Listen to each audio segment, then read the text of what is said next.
Instead of doing excerpts of the testimonies, instead I am going to do an audio version of the testimony on September 11th, 1970 of Jeffrey R. MacDonald. I did one of these for Freddy Kassab's testimony on the 13th of August, 1970, which he testified to the Article 32 hearings of the U.S. Army. Freddy Kassab did on the 13th of August. Now, when this was going on, this was at a point where Freddy Kassab is trying to get investigative reporters from Look magazine, doing whatever he could to figure out what happened, who killed his daughter Colette and his MacDonald and his granddaughters Kristen and Kimberly MacDonald. And, you know, he was the people Look magazine he was talking to. They were going to get some investigative reporters to go down to the Fayetteville and Fort Bragg area. Freddy Kassab was also wanting a copy of the transcripts of the Article 32 hearings at this time. Jeff said he was going to mail it out, but Freddy Kassab, on the advice he was getting, he wanted to go down there and get the Article 32 hearing transcripts himself. Jeffrey R. MacDonald, Bernie Siegel, Dennis Eisman, and Captain James Dowsett were passing a story along if he handed over the transcripts of the Article 32 hearing that Jeffrey R. MacDonald could be court-martialed. Also, with Jeffrey R. MacDonald's legal team of Bernie Siegel, Dennis Eisman, and Leonard B. Weinglass, he was upping the legal bill Jeffrey R. MacDonald. And Jeffrey R. MacDonald and his team, such as Siegel and Eisman, would want to do this for a fee, like something with the magazine or new media for money.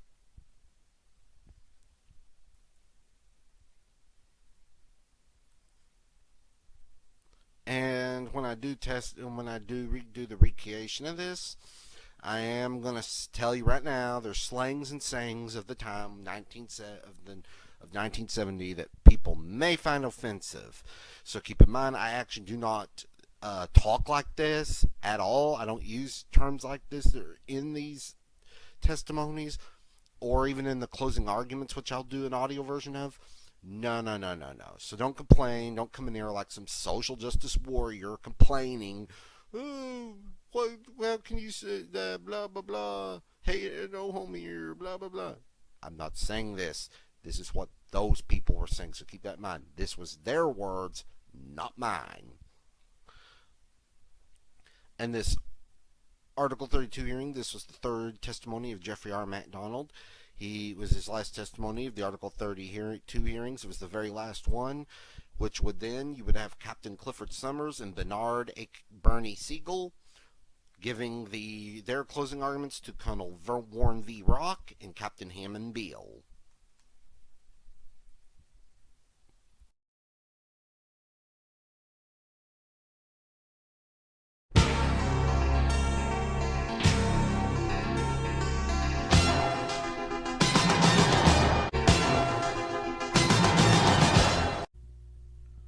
Alright, the hearing on September 11th, 1970 was held, and the final testimony of Jeffrey R. MacDonald, who these hearings were to determine if he should or shouldn't be court-martialed, which would then go to a military tribunal, and your JAG officers, or whatever you want to call them, were Colonel Warren V. Rock and Captain Hammond Beale.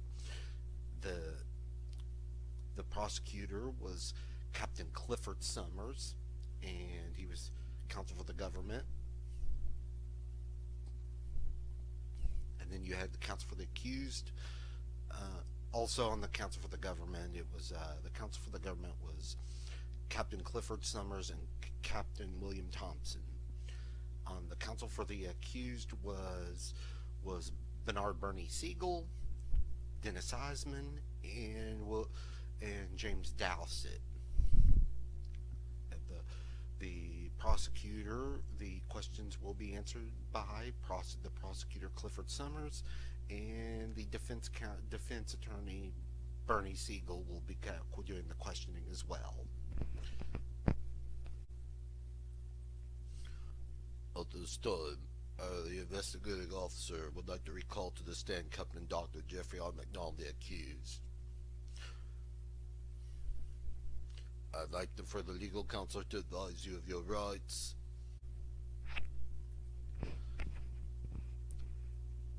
Well, again, Captain MacDonald, as you know, Colonel Rock wants you to answer some questions. As previously advised, you are suspected of the offense of the homicide of three charges of murder against you. I want you to understand you don't have to make a statement whatsoever.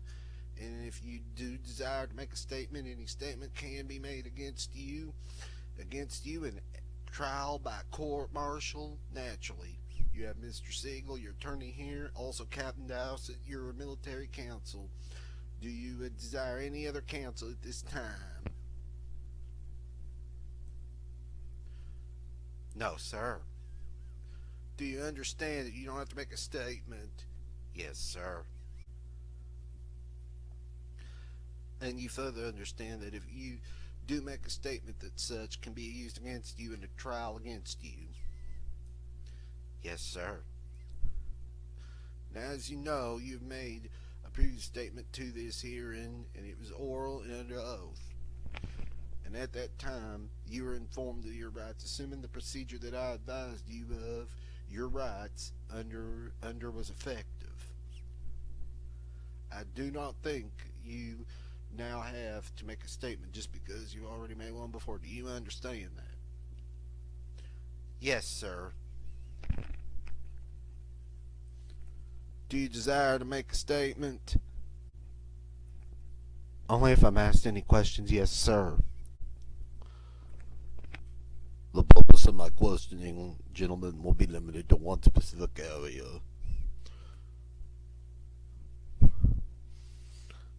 Governor MacDonald, you have heard testimony relative to the surgeon's rubber gloves. You have also testified concerning the particular subject. I wish to limit myself specifically to one area of that inquiry, and I specifically with reference to statements that you have made to determine if I am clear in my mind as to your recollection of the events of the 16th and 17th of February. I hand you herewithin page M-38 of the accused testimony, and it will begin roughly with the middle of the page, and I am specifically interested in the statement here, so take your time to read it, please. Yes, sir.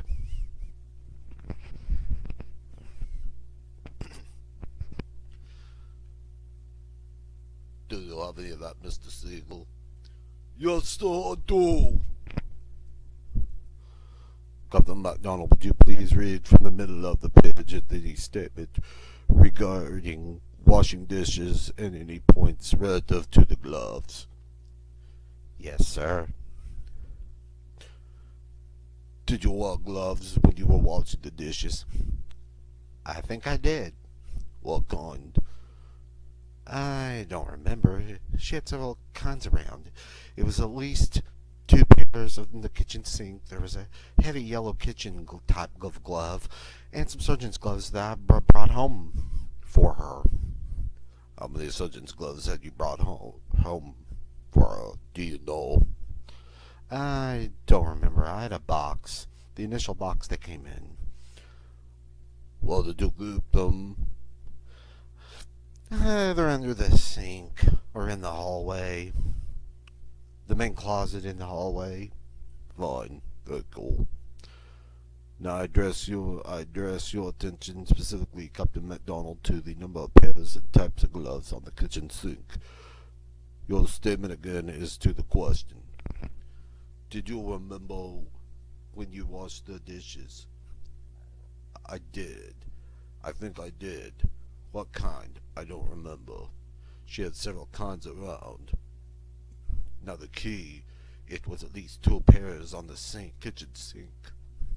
There was a heavy yellow type of glove and surgeon's gloves that I had, and you brought her home. Is that your clearest recollection of the gloves that were on the kitchen sink? Yes, sir. There were, when I did the kitchen, there were two pairs of gloves. A yellow pair of kitchen gloves and a pair of surgeon's gloves.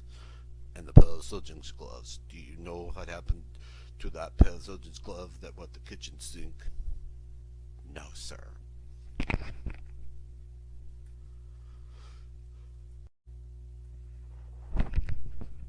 Did you have the occasion to wear them that evening?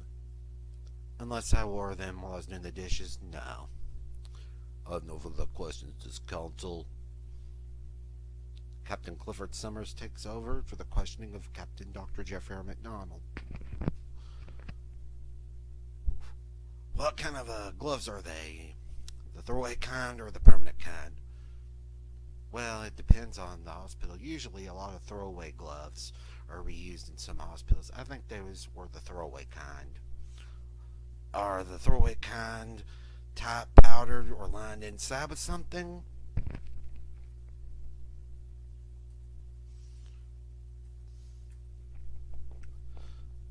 Some of them have powder, depending on the manufacturer. Some have the packet of powder. Some don't have anything. I don't know what these had. Presuming that they were used multiple times, how difficult were they to take on and off without the powder? Well, if you have your hand fit in them, if your hand was smaller than the glove, it wasn't too bad. You know, it would squeak when you pull them on, but you could get them on and off. No further questions, Mr. Siegel.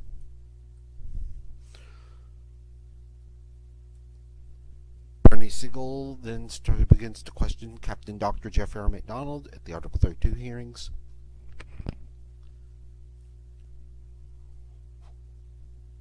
Were there any others of these surgeon's gloves in other parts of the house? Yes, sir. Where were they kept, Captain MacDonald?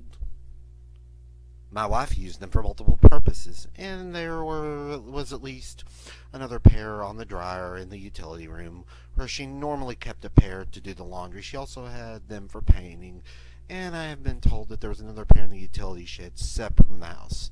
In the shed? You're not talking about the utility room? No. And the washer and dryer you thought to were located in that room?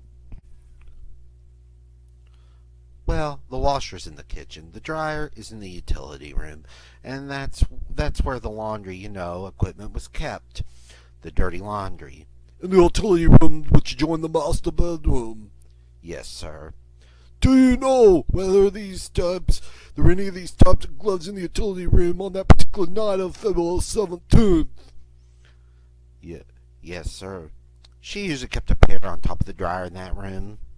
Now what about this utility unit that's not in the utility room that you referred to? You mean outside the storage shed? The outside storage shed. And you said that's where the gloves were kept there. Well, I wasn't aware of it, but the CID told me that they found a pair of surgeon's gloves in that storage shed. I wasn't aware of it. You never observed the pair in there before? No, not specifically. I have nothing further. Captain Summers takes questions Jeffrey R. MacDonald again, and we'll start again with Captain Summers. Now, you say there were usually gloves on the dryer, that your wife kept them there. Is that correct? Yes, sir. On the evening of the 16th and 17th, were these gloves on the dryer? Well, I didn't specifically look at the dryer, check at the dryer if they were there. They usually were there, and that is my recollection. I don't specifically remember seeing them there that evening. You're saying that they are usually there, but you don't know whether if they were there or not that night. That's correct. What did your wife use rubber gloves with the dryer for, as opposed, perhaps to the washer? No, I just explained. She kept her laundry materials in the utility room. She just kept the dirty laundry there, usually in big boxes. So then, when she went to get in to get the clothes or the soap, she would pick them up from the top of the dryer. No further questions. Nothing further. Captain MacDonald, you are advised that you will not discuss your testimony with no other person than either counsel. You are excused. Gentlemen, this concludes the evidence which the investigating officer desires to present before this hearing. This hearing will be closed for a 30-minute period for counsel to prepare their final arguments and present them. It will be done in sequence by counsel for the government, counsel for the accused, and if the counsel for the government so desires, rebuttal to the government by the government. This hearing is recessed. The hearing recessed at 10:20 hours on September 11th, 1970.